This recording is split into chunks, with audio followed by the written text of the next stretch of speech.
sometime maybe like 6 months ago when I was starting to make this podcast, I realized like, hmm, all five songs at the top of the Bright Eyes Spotify like page are from I'm Wide Awake It's Morning, which on its face doesn't sound surprising. That's the most popular Bright Eyes album. We get it. Like I get that. But then like I kind of like looked around and I was focusing on those early albums, and I know my favorite album is Lifted, and I have a friend whose favorite album is Fevers and Mirrors. I even have a friend whose favorite album is Letting Off the Happiness. And it just kind of was like, okay, sure, maybe it's the most popular. But as I looked around at other bands, it wasn't the case. Like, even like Third Eye Blind, let's say. Third Eye Blind is a band from the 90s that had like six gigantic singles off of one album, and no other album ever, even remotely as popular as that. Anybody who says that their favorite Third Eye Blind album is anything but that album from the 90s is, they either don't exist or they're weird, or I don't you can like what you like. All of it, it's just to say that this is rare and weird. And like I continued to look around. I started texting Ryan and my friend John about this, and like it was really hard to find examples of this, right, Ryan?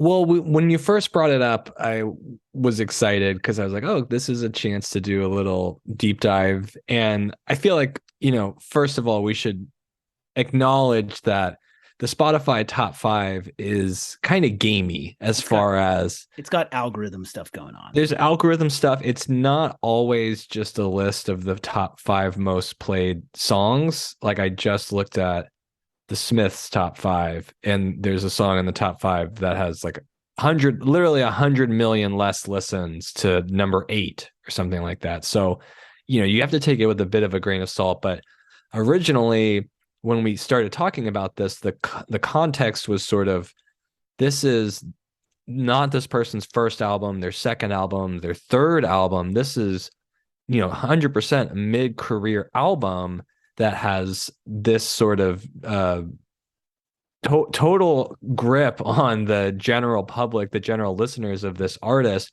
Can you find anyone else with an album later in their discography with that kind of presence and hold? And what we found out is we couldn't find an artist that had an album like that hardly at any point in their career, whether it was their first album. I'll give an example of when you first brought this up to me. Third Eye Blind, that's a great example.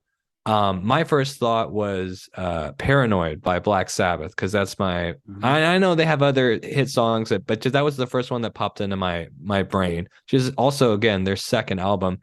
It has 2 or 3 in the top 10, and that's it, because they have lots of other hit songs, and Bright Eyes has a lot of other great popular songs that somehow this album is monumentally at the top of the rankings. I'm glad you pointed out this isn't raw numbers, but it's kind of working towards like aiming toward popularity, like I think it factors in like, oh, this song is new and really hot right now or whatever. So this record is not platinum. This record is gold with a little over 500,000 copies sold. Probably more than that now, because this is a few years ago that number is there.